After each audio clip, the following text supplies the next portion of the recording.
अस्सलाम वालेकुम। उम्मीद है आप सब खैरियत से होंगे। आज 6 दिसंबर 2024 है और आज की हमारी प्रेजेंटेशन बेसिकली आपने थंबनेल पढ़ लिया होगा। पावर सेक्टर, दो पावर सेक्टर की शेयर्स की अपडेट, तो इंशाल्लाह इसको कवर करते हैं। वीडियो मुख्तसर है, शॉर्ट है, और इंशाल्लाह हम प्रोग्रेस करते हैं। सबसे पहले बात करें सैफ पावर पे। अच्छा, सैफ पावर पे पहले तो मैं जो उसकी न्यूज़ इस पे जाने से पहले एक बात याद दिलाऊं आपको। सैफ पावर पे तकरीबन मैंने एक महीने पहले वीडियो बनाई थी और उसमें बताया था कि शॉर्ट टर्म पे ट्रेडिंग के लिए ठीक है, लेकिन लॉन्ग टर्म के लिए अच्छा नहीं है। और ये बताया था कि तकरीबन 10-12% गेन दे सकता है, जो कि हमने देखा, गेंद दिया। अच्छा, इसमें ये मेरा कमाल नहीं है कि मैंने बताया 10-12% है। बेसिकली इसकी वजह ये थी कि मार्केट ऊपर की साइड पे थी और ये शेयर थोड़ा सा मार्केट के हिसाब से नीचे ट्रेंड ट्रेड कर रहा था। तो मुझे ऐसा लगता है 10-12% शॉर्ट टर्म में इजीली दे सकता है। स्टिल दिए इस एक्सपेक्टेशन के अभी भी देगा, क्योंकि एक डिविडेंड की एक्सपेक्टेशन भी डेवलप हो जाएगी फरवरी के महीने में। तो तब देखेंगे। तो इस पर मैंने पूरी डिटेल वीडियो बनाई थी, तो आप इसको जाकर देख सकते हैं। आपको इंशाल्लाह इजीली समझ में आ जाएगा। अच्छा, अब इसकी बात करते हैं, इसकी मटेरियल इन्फॉर्मेशन क्या आई थी, क्या अपडेट है, उस पर बात करते हैं। सैप पावर ने बेसिकली एक नोटिस सर्कुलर सबमिट किया स्टॉक एक्सचेंज में।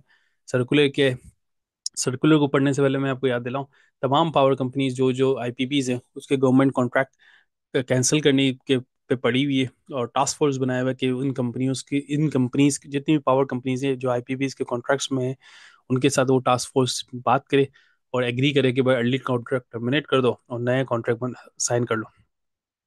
तो उसके इसकी बेसिस पे पहले हपको ने किया, लालपी ने किया, एक दो और कंपनी ने किया। अब सैफ पावर ने आज नोटिस सबमिट किया जिसमें बताया गया कि हमने ये अर्ली टर्मिनेट कर रहे हैं और ये नया एग्रीमेंट की टर्म्स ये हैं। जिसमें हाई लेवल बात करूँ तो इन्होंने हाई लेवल लिस्ट डाउन की हुई। इसमें ये लिखा हुआ 1 नवंबर से इनका नया कॉन्ट्रैक्ट आ गया। उसके टर्म्स ये हैं, बाकी सब कुछ ये। गवर्नमेंट की जो पेमेंट है वो गवर्नमेंट 90 डेज के अंदर पे कर देगी और जो लेट पेमेंट इंटरेस्ट है वो नहीं मिलेगा। अच्छा, अब इसके बाद बात करें जो इनकी सितंबर की बेसिस पे जो इनका रिसीवेबल था ना गवर्नमेंट की मद में 8 अरब का था, जिसमें लेट पेमेंट सरचार्ज हटा दूं तो तकरीबन 1 अरब या थोड़ा सा 1 अरब से कम था लेट पेमेंट। तकरीबन 7 अरब का रिसीवेबल जो कि गवर्नमेंट इसको 90 डेज के अंदर दे देगी। अच्छा, उससे होगा ये, इससे ये नहीं होगा कि भाई जैसे ही मिलेगा पैसा तो गवर्नमेंट ये सब पावर डिविडेंड दे देगी। शहर कुछ ना कुछ उसके उस कैश अपने पास रिटेन करेगी, बाकी कुछ ना कुछ दे भी सकती है और नहीं भी दे सकती। इन दोनों एस्पेक्ट को आपने माइंड में रखना है। तो उस पे बात होगी later, but at this point इसका फायदा या नुकसान क्या है, इसका क्या इम्पैक्ट हो सकता है। जब मैं समझता हूँ तमाम जब आईपीपी का कॉन्ट्रैक्ट कैंसलेशन पे जा रही है और जो जो आईपीपी खुद करके आगे बढ़ रही है, आई थिंक मैं समझता हूँ बड़ा बेनिफिशियल है।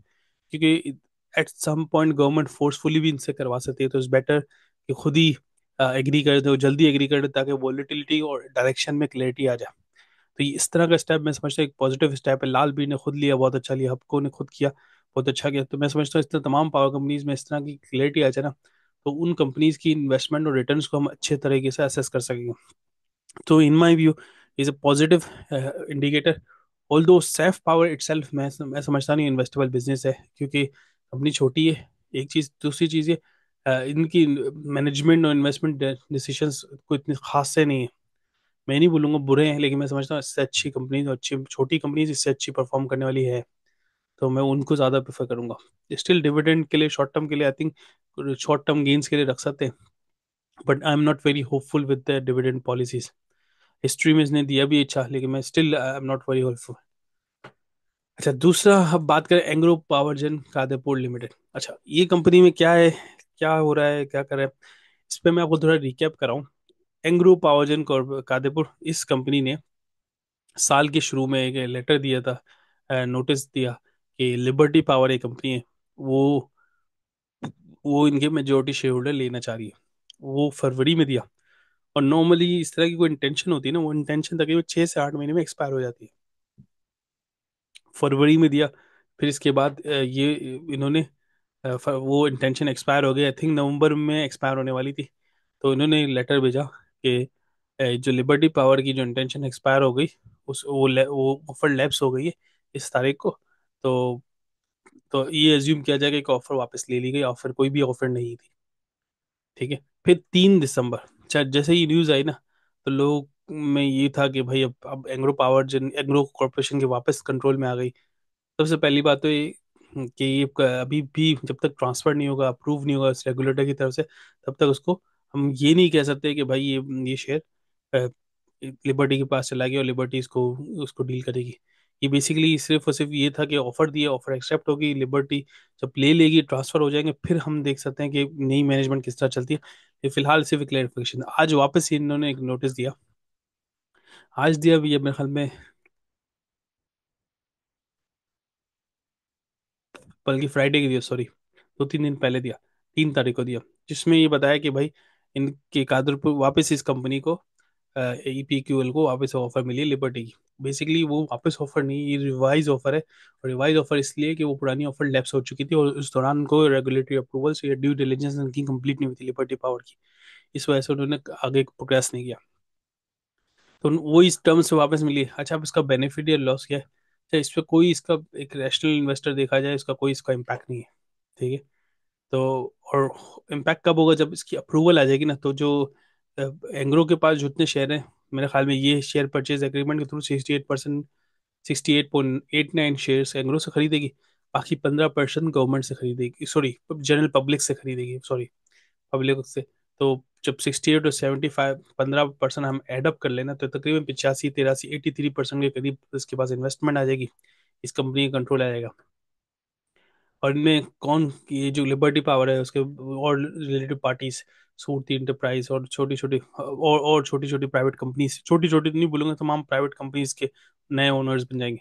कब बनेंगे उसके बारे में तब अपडेट मिल जाएगी, जब खुद ईपीकल बताएगा कि ऑफर कंप्लीट हो चुकी है, अब ये इंटेंशन टू एक्वायर शुरू हो गया है, इस दौरान हम बाय करेगा, ये सारी चीज़ें आएंगी हमारे पास मार्केट में। और स्टॉक पब्लिक की नोटिफिकेशंस में कि ये कंपनी ने बाय करना शुरू कर दिया, तो हमें पता चल जाएगा। लेकिन जब बाय करना शुरू करेगा तो इसकी प्राइस में मैं एक्सपेक्ट करता हूँ, अभी 30% फ्री फ्लोट है और इसको पब्लिक से तकरीबन 15% उठाना है। तो आई एक्सपेक्ट जब ये 15% उठाएगी तो इसकी प्राइस में थोड़ा सा एक बायर, बड़ा बायर नजर आएगा। और जब नजर आएगा तो इसकी प्राइस में थोड़ा पुश होगा। तो शॉर्ट टर्म में डेफिनेटली कुछ ना कोई अपॉर्चुनिटी है। लेकिन लॉन्ग टर्म में तभी पता चलेगा जब नया नया जो ओनर है वो किस तरह इसको मैनेज करता है, कंपनी को किस तरह से रिटर्न कमा के देता है, तब पता चलेगा। तो हाँ, तब हम देखेंगे। फिलहाल इस चीज़ का, न्यूज़ का मेरा नहीं ख्याल कोई भी इसका इम्पैक्ट है। कोई इसका नील बट्टा सन्नाटा कह सकता हूँ, कोई इम्पैक्ट नहीं इसका। आई थिंक दैट्स इट, ये मेरा व्यू तो इन दोनों शेयर के हवाले से। बाकी कोई और स्पेसिफिक शेयर हो तो उस पर इंशाल्लाह कवर करूंगा। कोई चीज़ मिस आउट की हुई है, कोई और शेयर आप चाहते हैं उसको बताओ तो उसको कवर बताएं, मैं इंशाल्लाह कवर करूँगा। जज़ाकल्लाह, अस्सलाम वालेकुम।